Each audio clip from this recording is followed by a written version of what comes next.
Eh bien, Dominique Steller, nous nous retrouvons donc pour continuer à parler de votre livre Osons la paix économique. Et donc, je voudrais qu'on aborde dans cette dernière partie l'entreprise florissante, qui est le thème du dernier chapitre, de la dernière partie de votre livre. Alors, est-ce que vous pouvez nous expliquer ce que vous entendez par là? Alors, le thème de florissante, il vient d'une longue discussion avec deux dirigeants, si je ne me trompe pas, qui sont des dirigeants partenaires, il y a déjà quelques années, où l'un d'entre eux me dit un jour, mais ça serait bien de trouver un thème qui vient signifier exactement ce sur quoi on travaille, au-delà de la dimension de paix économique. Qu'est-ce que ça veut dire pour l'entreprise?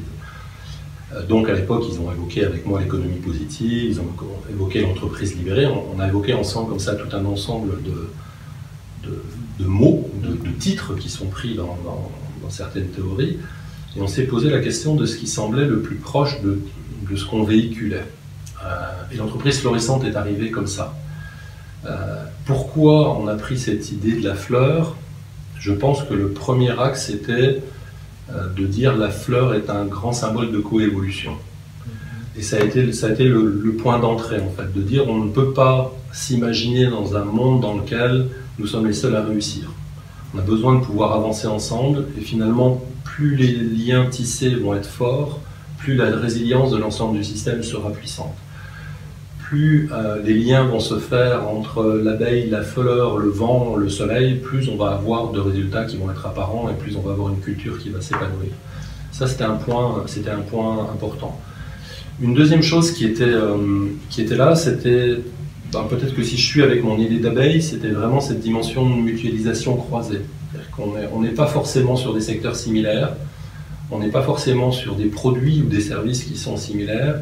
Il n'empêche que si on travaille ensemble, on va pouvoir faire une mutualisation croisée de nos intérêts, de nos difficultés, et ce croisement, cette construction, ce binage petit à petit va nous permettre d'avancer.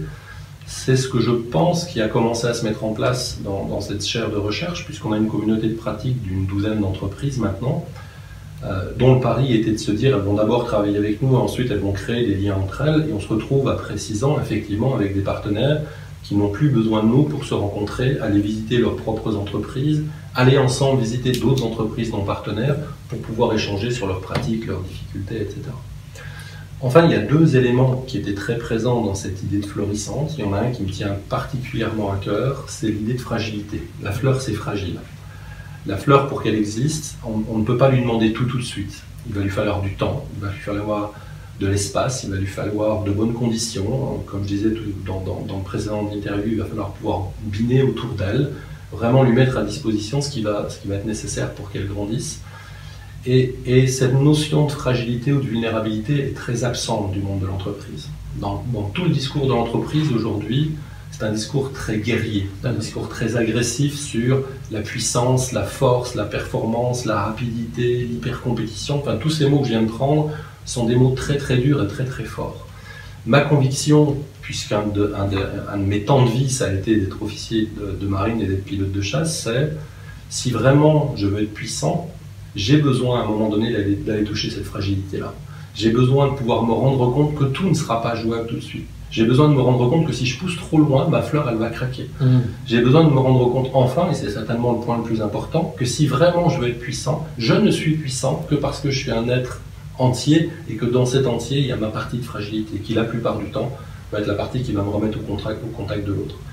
Et dans cette notion d'entreprise florissante, tout comme dans la notion de paix économique, il y a vraiment cette idée de ce travail-là doit être fait pour recréer du lien social. C'est ça qui fait que nous sommes des êtres humains épanouis, c'est parce qu'on arrive à créer des conditions de mise en place d'un réseau social fort.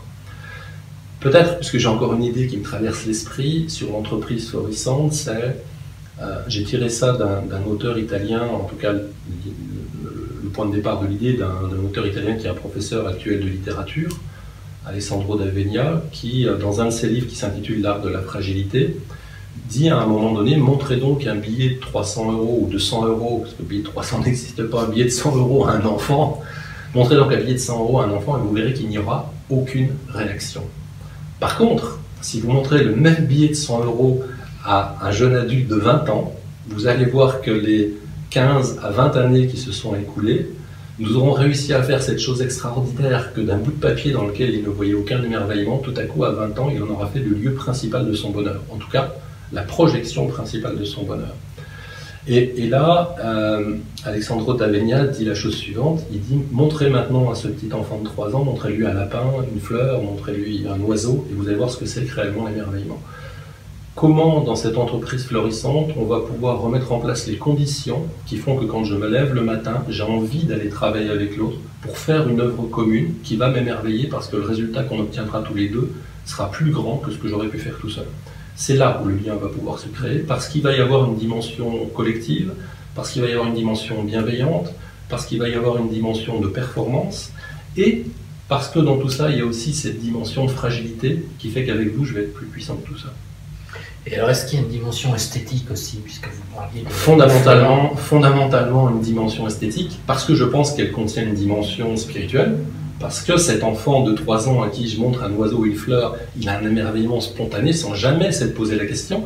Nous sommes bien des êtres qui réagissons au beau ou à la dimension esthétique, et ça pose, vous avez raison, très clairement la question de est-il possible dans nos entreprises de réintroduire cette dimension esthétique de façon à ce que la personne venant travailler, elle retrouve ce besoin-là. Elle nourrisse en tout cas ce besoin-là, elle retrouve ce lieu, ces personnes avec lesquelles sa dimension esthétique va pouvoir se faire nourrir petit à petit, et qu'elle ne soit pas obligée de passer son temps à se dire travailler plus pour gagner plus, pour peut-être un jour avoir la chance d'aller trouver quelque chose qui me fera plaisir ou qui sera beau à l'extérieur.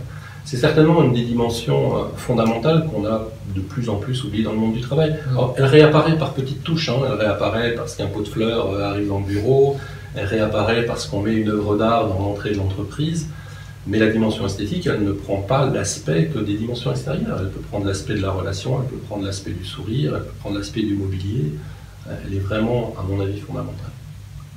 Alors, si j'ai bien lu votre ouvrage, vous dites qu'il faut agir en 3 dimensions, donc la personne, le groupe et la structure. Donc en quelque sorte, c'est une démarche systémique. Hein. C'est une démarche systémique ou holistique, les mots sont toujours un petit peu compliqués, mais en tout cas, c'est très clairement quelque chose qui dit, si on veut s'intéresser, si on veut observer cet objet particulier qu'est le monde du travail, on ne peut pas le faire par un seul regard. Il y a un vrai besoin de pouvoir partager les choses. Alors, vous faites démarrer les choses de la personne et de la pleine conscience. Alors, expliquez-nous pourquoi et en quoi ça consiste. Alors, le premier point, c'est un présupposé totalement culturel. On est en Occident, et pour l'Occident, ce qui compte, c'est la personne. Et pour l'Occident, il est assez facilement entendable d'avoir une démarche qui dit si je veux transformer les choses, il faut que je démarre par une transformation personnelle. C'est assez spontané, et dans tous les livres de développement personnel ou de développement managérial, on va trouver cette idée de travaillant sur soi pour ensuite faire évoluer les choses.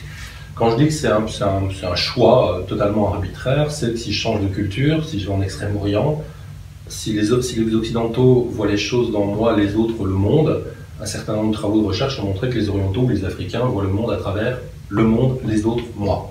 Donc on voit bien que c'est un choix très artificiel à un moment donné. Maintenant, il est stratégique parce qu'on est dans un monde occidental et parce que ce monde occidental réagit très vite si on lui dit si vraiment vous voulez transformer votre relation managériale, vous avez tout intérêt à regarder comment vous fonctionnez, à moduler ces éléments-là, ça viendra transformer l'extérieur. Donc ça c'est la raison du pourquoi. Je crois que la suite de la question, c'était comment on a mis ça en musique. Oui, ça marche comment? Ça marche comment? Alors, le choix qu'on a pris, c'est bien de dire il y a là une dimension holistique, une dimension d'interaction, d'interdépendance de l'ensemble de ces facteurs. On l'a choisi, nous, sur l'individu. L'axe 2, c'est la dimension relationnelle et managériale. L'axe 3, c'est la dimension organisationnelle et sociétale. Tout ceci étant englobé dans la nature, dans la société d'abord et dans la nature ensuite. C'est l'ensemble de cet écosystème-là qui va de la personne jusqu'à la nature, en fait, qui va être impacté. Pour ne pas l'oublier, on a une collègue qui travaille aujourd'hui sur l'impact de la pleine conscience en entreprise sur les comportements écologiques. Comment cette pratique-là va transformer ma relation à la dimension du rapport à la nature.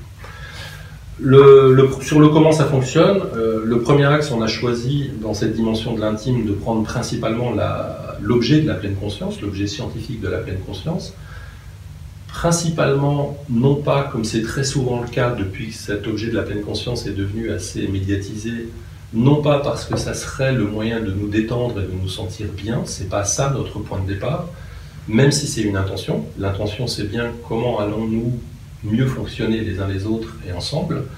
Mais l'intérêt pour nous d'avoir choisi la pleine conscience, c'est de dire c'est finalement le plus petit dénominateur commun qu'on trouve dans tous les grands courants de pensée quand un être humain se pose à un moment donné la question de qu'est-ce que c'est qu'être humain.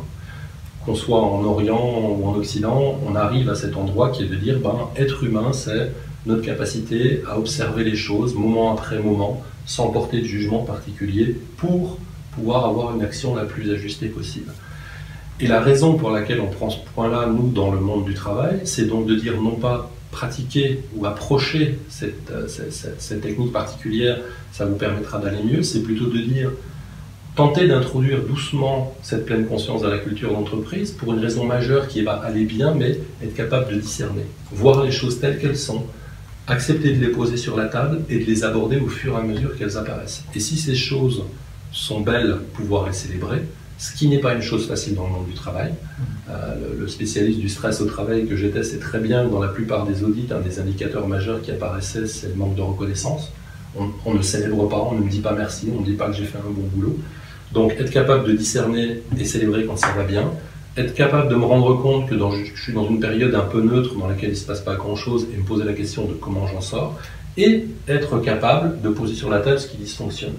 Ce qui reviendrait à dire un vrai droit à l'expression de soi et un vrai droit au désaccord, qui là aussi est un indicateur fort des situations de stress, c'est-à-dire de gens qui disent mais finalement je ne peux pas, je ne me sens pas en sécurité suffisante pour exprimer que je ne suis pas d'accord sur un sujet. Et donc cette pleine conscience, c'est ça son objet. Et c'est prenant conscience de ces éléments-là, prenant conscience de mes propres, si je ramène d'un point de vue individuel, prenant conscience de mes propres mécanismes à avoir du mal à mettre en œuvre ces actes qui me sembleraient les bons, c'est cette prise de conscience-là qui va me pousser à changer ma stratégie, et si jusque-là je ne disais rien, maintenant je vais dire mon désaccord, c'est cette transformation-là qui me donne une chance plus tard, mais de surcroît, par conséquence, de me sentir mieux. Et pas ce courant actuel un peu trop fort à mon goût qui semble dire la pratique va me faire aller bien. Ce qui a tendance à désolidariser encore plus les personnes du monde du travail qui continuent à être vues comme un endroit uniquement de souffrance. Donc ça c'est notre point d'entrée. Ce qu'on dit ensuite, c'est... Oui, pardon. Mais est-ce que ça veut dire que celui qui ne pratique pas la pleine conscience est exclu de votre démarche? Ah non, absolument pas. Enfin, non seulement il n'est pas exclu, mais je vois mal comment on pourrait forcer quelqu'un en la matière. Premièrement, c'est une compétence naturelle chez l'être humain, plus ou moins développée, plus ou moins entraînée. Ce qu'on sait maintenant, c'est que plus on l'entraîne, plus elle fonctionne, comme un comportement des plus basiques, un comportement sportif, un comportement professionnel. Il y a besoin d'un entraînement pour qu'elle soit réellement efficace. Réellement efficace voulant dire aussi beaucoup dans le monde du travail, être capable d'être efficace en situation de tension, pour ne pas nous faire retomber dans nos écarts habituels. Donc le premier point, il est là, c'est j'ai besoin de pratiquer. Il y a besoin que ce soit volontaire parce que ça demande, c'est un travail qui peut être long et important que de pouvoir travailler sur ces dimensions de conscience. Pour prendre un exemple, ça revient à dire être capable de détecter en moi des croyances, donc un système de pensée totalement inconscient et automatique. Et pour détecter un système automatique et inconscient, il va me falloir un certain temps de pratique pour le pousser du niveau inconscient au niveau subconscient et au niveau le plus conscient possible. Du temps, de la pratique, une dimension de volontariat, un droit au retrait, un droit à ne pas vouloir participer, et ensuite un environnement qui va me permettre de le mettre en place, c'est-à-dire qui va rendre la chose légitime. Ça veut dire une direction générale qui va dire il est légitime chez nous d'avoir ce genre de pratique. Et pas forcément avec une intention de performance immédiate. C'est là un des biais qu'on voit actuel, c'est pratiquer donc on améliorera. Là on est dans une véritable difficulté du monde du travail ou de l'économie, qui est de vouloir que tout investissement initial soit immédiatement corrélé à une dimension de performance qui revient à dire une dimension de performance économique. En la matière, on sait bien qu'il va falloir un bout de temps avant que la personne ne puisse voir des effets, et même un temps dans lequel il faudra qu'on la sorte complètement de la dimension de performance, cette pratique, pour qu'elle ait une chance de donner des résultats. Alors, il y a d'autres dimensions qu'on n'aura peut-être pas le temps de détailler. Donc, il y a l'action sur le groupe ou les groupes, et puis ensuite il y a celle sur le leadership. Est-ce qu'on peut en dire un mot rapide quand même? Alors, je vais dire un mot sur les deux autres axes. Donc cette dimension de la pleine conscience, son idée c'est de venir nourrir la dimension relationnelle et managériale. Là je vais prendre deux orientations différentes. Dimension relationnelle, je peux parler de communication non violente, de communication en conscience. C'est qu'à partir de ce travail de l'intime, comment je vais essayer d'améliorer la capacité que j'ai d'exprimer à l'autre ou d'entendre ce que l'autre est en train d'exprimer vis-à-vis de moi sans générer de violence complémentaire inutile à la conversation, qui va m'amener tout doucement vers quel type de manager je suis, comment je peux faire évoluer mon modèle de managérial, certainement d'un modèle qui va basculer, et ça va rejoindre la bienveillance, de quelqu'un qui se perçoit comme étant en pouvoir sûr à quelqu'un qui va se percevoir comme étant au service de. Si je le disais pour des étudiants qui sont dans une institution comme celle-ci, comment nos étudiants pourraient un peu mieux percevoir ce qu'ils doivent plutôt que de se penser que très souvent à travers ce qu'il aurait dû. Et là, on commencera certainement à avoir des managers qui percevront aussi les choses différemment. Quand aujourd'hui, dans un grand groupe, vous avez des managers qui ne finissent par travailler que pour atteindre la prime qu'on leur a promis, voire pour avoir une chance d'atteindre les 150% de prime qu'on leur a promis, parce que s'ils dépassent un certain niveau, ça ne sera pas 100 mais 150, on est clairement dans quelqu'un qui perçoit sa vie comme étant ce qui m'est dû. Comment on tente de bousculer ça pour que ces personnes se perçoivent comme ce que eux doivent, et comment ils vont pouvoir contribuer et apporter quelque chose qui sera certainement un élément ou une dimension contributrice à leur propre prime financière. J'ai pas de souci avec le fait que les gens gagnent de l'argent. Mon souci, il est gagner de l'argent comme une fin en soi. Si cette pratique, dans la dimension managériale, si ce modèle me permet de me mettre au service, de contribuer, de bien faire ce que j'ai à faire, et parce que j'ai bien fait ce que j'ai à faire, un résultat sort et de ce résultat, j'ai une prime, bah, après tout, c'est là où le système va devenir performant. Quand on se retrouve aujourd'hui dans des entreprises dans lesquelles je ne sais même plus pourquoi je suis là, voire même je sais très bien que j'aurai un investissement à faire quand je suis responsable d'un projet, mais que je ne le fais pas parce qu'on m'a donné comme objectif de ne pas dépasser tel coût, et qu'il ne faut surtout pas que je dépasse le coût, sinon je n'aurai pas ma prime, là on est dans un système qui marche complètement sur la tête. Donc ça, c'est le travail sur les modèles managériaux, hein, un manager qui va se mettre au service. Et si la dimension de l'intime venait nourrir la dimension managériale, l'objet de la dimension managériale, c'est de venir nourrir la dimension organisationnelle. Cette fois-ci, ce qui reviendrait à dire de poser la question, comment est-ce que je peux, à la fin de l'année, quand l'entreprise présente ses bénéfices, qui sont un chiffre de la finance, qui dit, ben voilà, nous avons gagné tant, comment est-ce que je peux me poser la question et réduire ce qui, dans ce bénéfice, est un maléfice? Qu'est-ce qui, dans ce chiffre final, qui est en train de nous faire croire que tout ça c'est du bien, bienveillant a comme étymologie quelque chose de très proche, c'est faire le bien, hein, de la même manière que bénéfice, les deux ont exactement la même étymologie. Comment est-ce que dans cette bienveillance-là représentée par un montant financier, je peux tenter de m'assurer qu'il y a le moins possible de malveillance? Parce que si à la fin de l'année, ces entreprises qu'aujourd'hui on évalue qu'à travers leurs résultats financiers, si à la fin de l'année quand je regarde le bénéfice, finalement ce bénéfice est là, parce que par réduction de coûts, on a licencié 4000 personnes, on n'a pas mis l'investissement qu'il fallait, on n'a pas contribué à la recherche, qui est un des partenaires potentiels, partie prenante de l'entreprise, ça n'a plus beaucoup d'intérêt. Ça demande beaucoup d'énergie, non? Ça demande énormément d'énergie. Ça demande énormément d'énergie parce que depuis, c'est difficile de donner des chiffres, mais allez, on va dire depuis 200 ans, tout notre système et toute notre représentation du monde économique s'est construite à l'envers.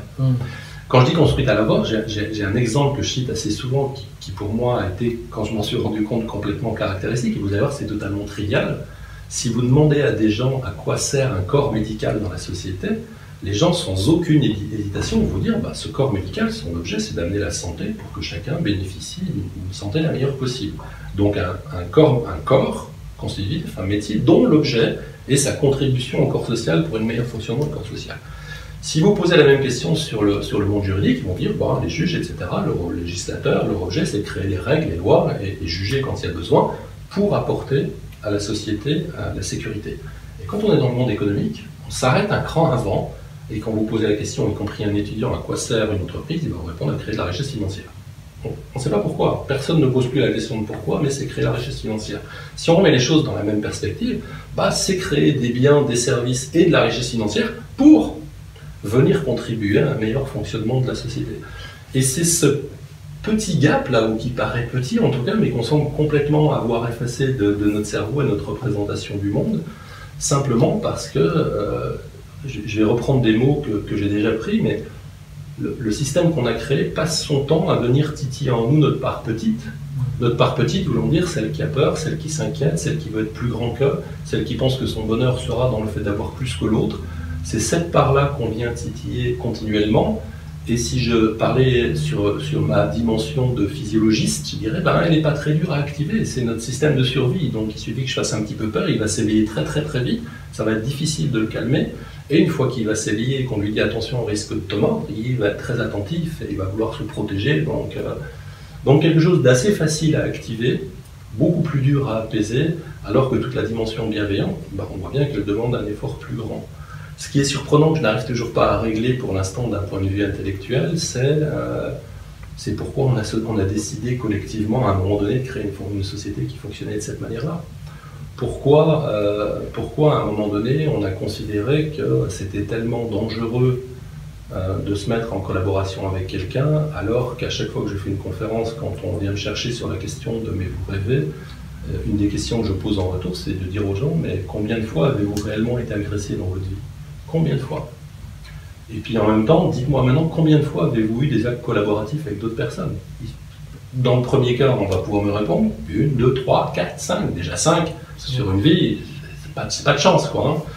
Par contre, me donner le chiffre de coopération et de collaboration fructueuse qui ont provoqué des élans, qui ont provoqué de belles choses, il y en a eu des milliards.